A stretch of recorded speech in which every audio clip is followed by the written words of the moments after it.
Good morning সবাইকে। আরেকটা নতুন ব্লগ নিয়ে চলে এসেছি। সকালবেলা স্নান করে ঠাকুরের দর্শন করতে চলে এসেছি। এদিকে ঠাকুরমশাই চলে এসছে, সব ঠাকুরের মালা পরিয়ে দিয়েছে, মন্ত্র পড়ছে ঠাকুরমশাই।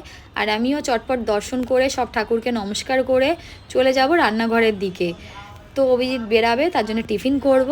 ঠাকুরমশাই পুজো করছে এদিকে, আর আমার টিফিন হয়ে গেছে। আজ টিফিনটা আমি দেখাতে পারিনি, তো রান্নাবান্না আজকে স্টার্ট করে দিচ্ছি। আজকে যেহেতু সানডে, একটুখানি চিংড়ি মাছ ছিল কয়েকটা, সেটাকে মালাইকারি করে নিচ্ছি। ভাত বসিয়ে দিয়েছি যাতে ভাতটা তাড়াতাড়ি হয়ে যায়, ছেলে মেয়ে তাড়াতাড়ি খিদে পেয়ে যায়। আর সানডেতে তো মাটন না হলে চলবেই না। তো এদিকে পেঁয়াজ কুচিয়ে দিয়েছে মামন, আমি ভেজে নিচ্ছি। মাটনটা সেদ্ধ বসিয়ে দিয়েছি, মশলা আমার হয়ে গেছে। আর এখানে আদা রসুন আমার ছাড়ানো থাকে এমার্জেন্সির জন্যে। তো যাই হোক, এদিকে সব কাজকর্ম আমি গুছিয়ে নিয়েছি। আলুটাকে লাল করে ভেজে নিয়েছি, আর পেঁয়াজটাকে আমি আরও একটু লাল করে ভাজবো, না হলে এটা কালারটা ভালো লাগবে না। এর মধ্যে একটু চিনি দিয়ে দিয়েছিলাম, যে আমার দিদা সবসময় বলতো পেঁয়াজ ভাজলে একটু চিনি দিয়ে দিলে মাংসর কালারটা চেঞ্জ হয়। এদিকে মাটনগুলো সেদ্ধ হয়ে গেছে। আজকে মাটনগুলোর পিসগুলো দেখো অনেক বড়, কেন আজকে আমি ভেবেছিলাম বিরিয়ানি করব, মাটন বিরিয়ানি। তো হঠাৎ করে চিংড়ি মাছে মালাইকারি করাতে আমার মনে হলো যে চিংড়ি মাছের মালাইকারির সাথে মাটন বিরিয়ানি ভালো লাগবে না। ওর জন্যে আমি এখানে জলটাকে গরম বসিয়ে দিয়েছি, পাতলা ঝোল করব বলে। কেন অভিরাজ পছন্দ করে না যে কষা খাওয়া, তাই ওর সবসময় পছন্দ হয় মায়ের হাতে পাতলা মাটনের ঝোল খাবো। তো আমি ওর জন্যে মাটনটাকে পাতলা করেই করে নিচ্ছি। তো এদিকে আমার বাসন কাসনও ধোয়া হয়ে গেছে।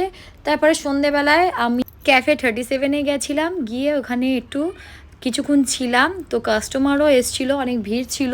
তো কিছুক্ষণ থাকার পর বাড়ি চলে এসেছি, কেন বাড়িতে এসে রান্নাবান্না করতে হবে, ছেলে মেয়ে আছে। আর এখানে আমি ঠাকুরের মন্দিরে লাইট অফ করে দিয়েছি। তো আজকে মামনকে দিয়ে, আজকে বিকালবেলা যখন মামন কাজে এসেছিলো তখন আমরা রুটিটা করে নিয়েছিলাম। আর এদিকে ডাল ভিজিয়ে রাখতে বলেছিলাম মামনকে, তো মামন বেলে দেয়, আমি রুটিটা করে নিই। এদিকে পেঁয়াজ, টমেটো, কাঁচা লঙ্কা, আর রসুন কুচি, আদা কুচি দিয়ে ডাল করব। এই ডালটা অভিরাজ খেতে খুব ভালোবাসে।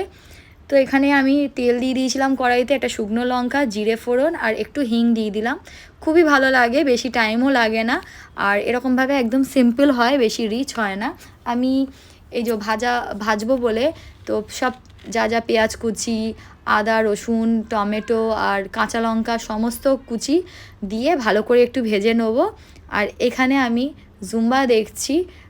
তো আমার জুম্বা দেখতে ভালো লাগে, আমি একটু ফিটনেসের প্রতি ধ্যান দিই। বাট এখন আমার কয়েক মাস হচ্ছে আমি দিতে পারছি না, সময় পাচ্ছি না। আবার আমি স্টার্ট করব, সেটার ভিডিও আমি করব। তো এই জুম্বার যে স্টেপটা আমার তোলা আছে। আর এখানে আমার ডাল হয়ে গেছে, বেশি থিকও করিনি, বেশি পাতলাও করিনি। তো যাই হোক, এটা আমি ডালটা ভাত দিয়েও খাওয়া যাবে, রুটি দিয়েও খাওয়া যাবে। তো আজকে রুটিই আছে, অভিরাজ রুটি দিয়ে খেতে খুব ভালোবাসে এই ডালটা। তো আমিও খেয়ে নেবো, অনুষ্কাকেও খাওয়াবো। আজকে আর রাত্রিবেলা মাটন খাবো না। আর প্রচুর গরম লাগছে, আমার রান্না করার পর প্রচুর গরম লাগছে, ভালো লাগছে না। তাই আমি একটুখানি ওখানে গেলাম, এখানে একটা স্ট্যান্ড ফ্যান আছে, তার সামনে গিয়ে একটু দাঁড়ালাম। আর এখানে শাকিরার গান চলছে। তো আমার শাকিরার গান শুনতেও খুব ভাল লাগে, মনে হয় নাচ করি, বাট আজকে আর নাচ করলাম না। তো আজকে ব্লগটা এত অবধি রাখলাম। Good night, bye bye. আরেকটা নতুন ব্লগ নিয়ে দেখা।